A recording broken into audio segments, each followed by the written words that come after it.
કે હે પ્રભુ, હે હરિહર પ્રભુ, બધા જ ભક્તોની આંતરડીને તમે ઠારજો અને હે અન્નપૂર્ણા માતા, તમારો સદાને માટે અહીંયા વાસ રહે એવી તમે કૃપા કરજો, એવી તમારા ચરણમાં પ્રાર્થના. તો આજનો પવિત્ર દિવસ અને પેલા બંધ કર્યો છોકરાઓને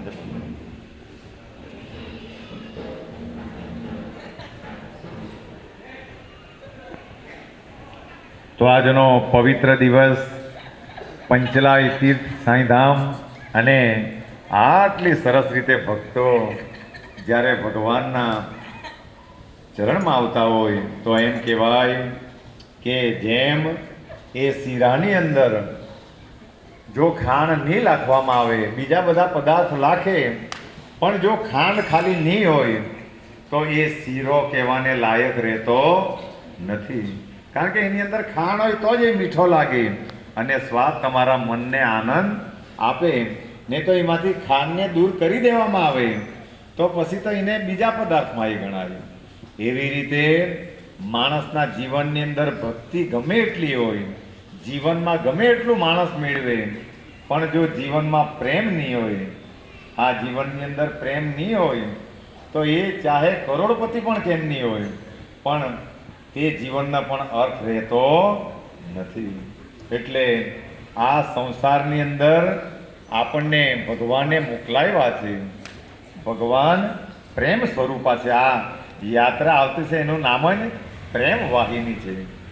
અને જો પ્રેમ નહીં હોય ને હળાહળ ઝેર ભરેલા હોય તો આપણને માણસે બુદ્ધિ ભગવાને આપણને આપેલી છે.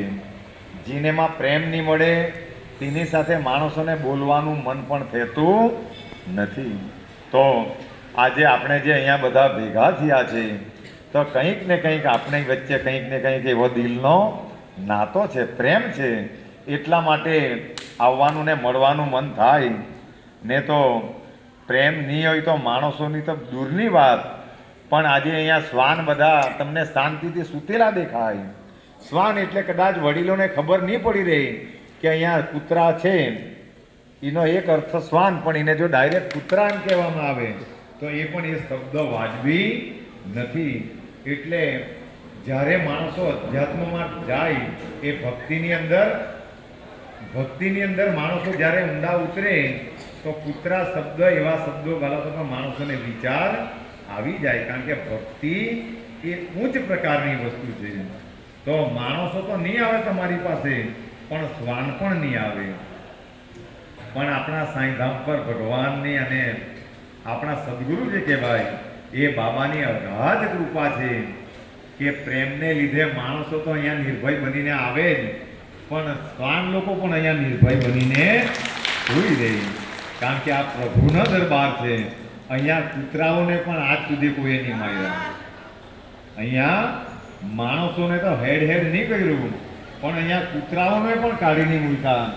અમારો જે આરતીમાં બેસેલો છે શંકરભાઈ, કે જ્યારે સમય થાય તો કૂતરાઓ માટે બનાવીને પણ એમણે ખવડાવેલું છે, જીવની સેવા કરેલી છે.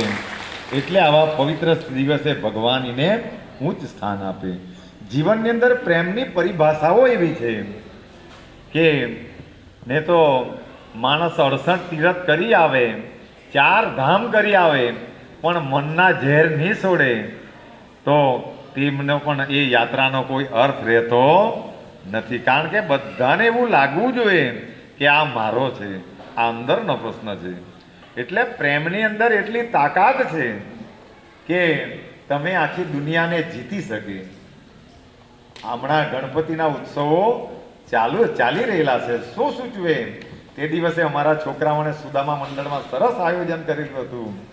બધા 3 કલાક સત્સંગ ચાલ્યો, પણ અમારા વડીલો ઉઠવાનું નામ પણ નહીં લે. હું કામ? કારણ કે જ્યાં ભગવાનની વાતો થતી હોય તો ત્યાં હંમેશા આનંદ રહે. અને વાતોની રીતે જ થવી જોઈએ. નહીં તો પછી બધા ઝેર ઉગલવાના કામ કરે તો ત્યાં તમારી પાસે માણસો તો નહીં ટકે. પણ હમણાં આપણે શ્વાનની વાત કરી રીતે પણ તમારી સામે આવતા, કારણ કે માણસને તો ખબર નહીં પડી રહી, પણ શ્વાન લોકોને તો ખબર પડી જાય આનામાં પ્રેમ છે કે કેમ. ને તો જ્યાં પ્રેમ નહીં હોય ત્યાં ચકલા પણ ગોઠો કરતા. જો જીવનની અંદર યાદ રાખજો, આપણા ઘરે ચકલા ગોઠો કરે તો જાણવાનું કે ભગવાનની કૃપાને આપણી અંદર પ્રેમ છે. આટલી ભાષા તો આ અબુધ પક્ષીઓ પણ સમજી જાય. અને કોઈ પ્રાણી તમારી પાસે આવે તો પણ જાણવાનું કે તમારી અંદર નિર્ભયતા છે, તમે હાનિ કરવા વાળા નહીં મળે. નહીં તો કૂતરાને આગેથી પથ્થર મારે, ગમે તેવા શબ્દો બોલે તો ત્યાં માણસો પણ જઈ શકતા નથી. પણ આપણે બધા સદભાગી છે કે ભગવાને આપણા પર કૃપા કરી મનુષ્યનો જન્મ આપ્યો, અને વિશેષમાં કૃપા કરી કે આપણને ભક્તિ આપી, અને ભક્તિ આપીને સારા કાર્યો કરાવીને આજે આટલું મોટું તીર્થધામ બનાવ્યું. તો એ ભગવાનની આપણા પર ખૂબ એના કરતા હરતા જ પ્રભુ છે. જો આ દુનિયાની અંદર માણસોને એવું લાગ્યા કરે કે અમે કરીએ, મારા વગર અટકી જાય, આના વગર અટકી જાય, આ પ્રભુની દુનિયા છે. માણસો, છોકરા નાના હોય, ધાવણા હોય, અને માય બાપ કદાચ મૃત્યુ પામે, કદાચ સંજોગવશાત મૃત્યુ પામે, તો એ બાળકો આવડા જ રહેતા નથી. એ મોટા તો થાય ને, કારણ કે ભગવાને બધા જીવોની વ્યવસ્થાઓ કરેલી છે.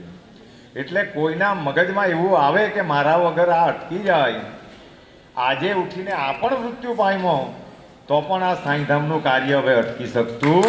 આ તો ખાલી ભ્રમ છે કે સતીશભાઈ છે એટલે સાંઈધામ ચાલ્યા, એવું જરૂરી નથી. આ ધામ પ્રભુનું છે, આ મંદિર પ્રભુનું છે, કોઈ વ્યક્તિનું નથી. એટલે કોઈના મગજમાં એવું હોય તો એને દૂર કરી દેવાનું.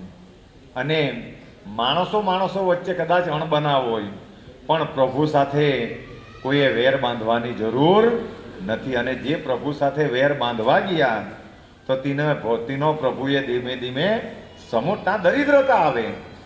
જો જ્યાં ધર્મના કામો થતા હોય, પ્રહલાદ ખાલી ને ખાલી નારાયણનું, ભગવાનનું નામ લેતો હતો, ધર્મના રસ્તા પર ચાલવા ગયો તો પહેલો વેરી તો એનો બાપ જ થઈ ગયો.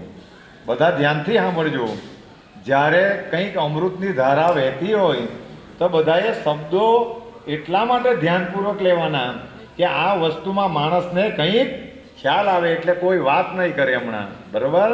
શબ્દો પર બધા ધ્યાન આપજો તો તમને કંઈક ખબર પડી હોય.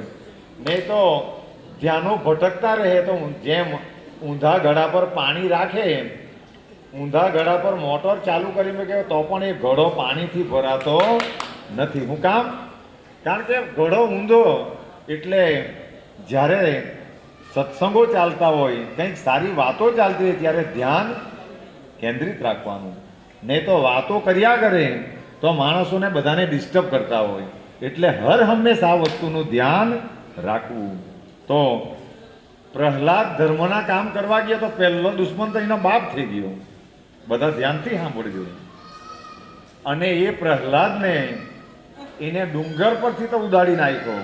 આપણને બધાને ખબર છે એને ડુંગર હું કામ મારી નાખવા સારું. પોતે બાપ હતો તે છતાં પણ એ હિરણ્યકશિપુએ એને મારવાના અનેકો પ્રયત્ન કર્યા, પણ વાળ હુકામની વાંકો થયો કે જેના પર હરિનો હાથ છે તેનો આ જગતમાં કોઈ વાળ પણ વાંકો કરી શકતું નથી. એટલે આ વસ્તુને અમે જાણેલી, આ વસ્તુને ઉતારેલી, એટલે આ દુનિયા આખીઓ વાંકી થઈ જાય તો પણ અમે ફિકર કરવાવાળા નથી. એટલે હર હંમેશ જ્યાં ભગવાનની ભક્તિ થતી હોય તો ત્યાં માણસોએ મદદ કરવાની રહી, તનથી, મનથી કે ધનથી. અને ભગવાનના કામમાં જે બગાડવાના પ્રયાસ કરે તો એ સંતોએ ચરિત્રની અંદર લખેલું કે તેનું જીવન પણ બગડી જાય. એટલે આ દુનિયાની અંદર આપણે આ બધા ભક્તો બેસેલા છે, બધાની ઘરે ખાવાનું છે, ખાવાનો થોડો પ્રશ્ન છે, પણ અહીંયા જે બધાને મળે એ પ્રભુનો પ્રસાદ છે. હા, ભગવાનને ધરાવેલો પ્રસાદ છે. અને પ્રસાદનું મહત્વ સાક્ષાત સત્યનારાયણ ભગવાને એવું લખવામાં આવેલું છે કે આ પ્રસાદ ખાવાથી એક તો માણસોની મનોકામના પૂરી થઈ જાય, એક તો રોગો મટી જાય, પાપો તળી જાય, કેટલું પ્રસાદનું મહત્વ છે. અને ગલત સજેશન આપવાવાળા એવી સજેશન આપે, હું તમે ભૂખાઈ ગયા, તમારે ઘરે ખાવાનું નહીં મળે, આવી બધી જે બધા પેરવી કરે, તો ભગવાન તો કોઈને નહીં બોલાવે. પણ જેની અંદર ભક્તિ છે, જેની અંદર પ્રેમ છે, આજે ઉપકાર માનો કે આપણને આ મળતું છે. ને તો પૂછી જુઓ વડીલોને કે જે તે સમયે કેટલા ખાવાના સાસા હતા, લોકો કુસ્કીના રોટલા બનાવીને ખાતા હતા, કેવી પરિસ્થિતિઓ હતી. અને આજે એ જ માણસો પ્રસાદ માટે, અન્ન માટે જ્યારે ખરાબ બોલે તો એ હળાહળ પાપમાં પડે. એટલે અહીંયા ખાવાનું નથી, આ તો પ્રભુનો પ્રસાદ છે. એટલે પ્રસાદ માટે જેમણે જેમણે તિરસ્કાર કર્યો તેનું એક ને એક દિવસે વહેલું કે મોડું પતન થયું. એટલે અમે ત્યાં નહીં જાય, અમે આમ નહીં જાય, એ પ્રશ્નો માણસોના મગજની અંદર પણ નહીં આવવું જોઈએ. કારણ કે ભગવાનની કૃપા હોય તો જ પ્રભુના ચરણમાં જઈ શકાય. આ સતના ટકોરા પડ્યા. એટલે આને સાંઈ કથા કે એક માનવતાની કથા એટલા માટે કહેવાય કે પહેલાં આ જરૂરી છે. પછી ને તો ગુજરાતી સ્કૂલની અંદર માણસ પહેલા ધોરણથી નહીં ભણે અને ડાયરેક્ટ કોલેજમાં જાય તો એને સર્ટિફિકેટ મળી શકતું નથી. કારણ કે પહેલા ધોરણથી જ અભ્યાસ કરવો પડે, તો જ એને 11મા અને 12મામાં એડમિશન મળે, અને તો જ એને કોલેજમાં પણ એડમિશન મળી શકે. એટલે હર હંમેશ આ બધા પ્રયાસો આપણે કરવાના છે.